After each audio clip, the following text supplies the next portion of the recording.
Advocate Subrata Chowdhury, July সনদের বাধ্যবাধকতা নিশ্চিত করা ও বাস্তবায়নের পদ্ধতি নির্ধারণের জন্য বিশেষজ্ঞদের সঙ্গে আলোচনা শুরু করেছে জাতীয় ঐকমত্য কমিশন এবং বলা হচ্ছে বিশেষজ্ঞদের পরামর্শের আলোকে তৃতীয় দফা আলোচনা শুরু করবে রাজনৈতিক দলগুলোর সাথে।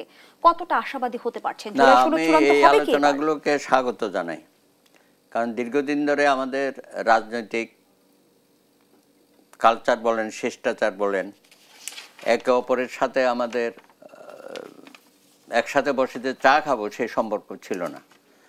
তারপরে বিয়ে শাদিতেও আমরা দেখছি সেভাবে আমন্ত্রণ জানানো হতো না ভিন্ন দলের নেতাকর্মীদের। তো সেখান থেকে হয়তো আমরা গত এক বছরে এই যে একসাথে গত 2 মাস আমরা উঠা বসা করলাম, আমাদের মধ্যে একটা আন্তরিক পরিবেশ, একে অপরকে আমরা বুঝতে পারলাম, সৌহার্দ্যপূর্ণ একটা অবস্থা আমরা সৃষ্টি করেছি। তো সেই জায়গায় ইতিমধ্যেই জুলাই ঘোষণাপত্র একটা দেওয়া হয়েছে। সেই ঘোষণাপত্রে অনেক দলের হয়তো ভিন্ন মত আছে বা পুরোপুরি তারা দলীয় দৃষ্টিকোণ থেকে যেভাবে আশা করেছিল সেভাবে হয় নাই।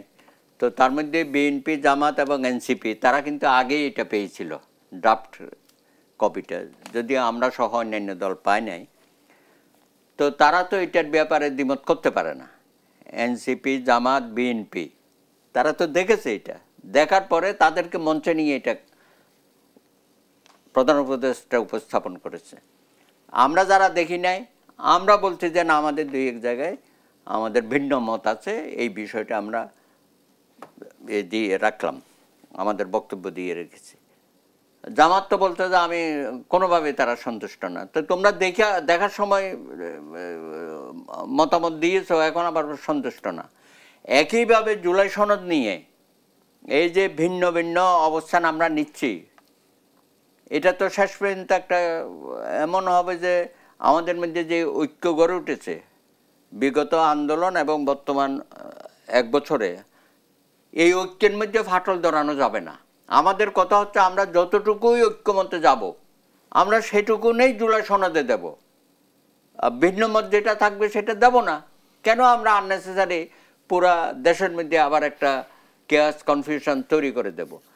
সুতরাং জুলাই সনদ আমরাও চাই, বিএনপিও চাই, যতটুকু আমরা সকলে মিলে ধন্যবাদ জানাচ্ছি সেটা আমরা চাচ্ছি। এর বাইরে অতিরিক্ত কিছু করতে গেলে আবার দেখবেন যে একটা মনে করছেন জটিলতা বাড়বে, একটা সংকট তৈরি হবে। ধন্যবাদ।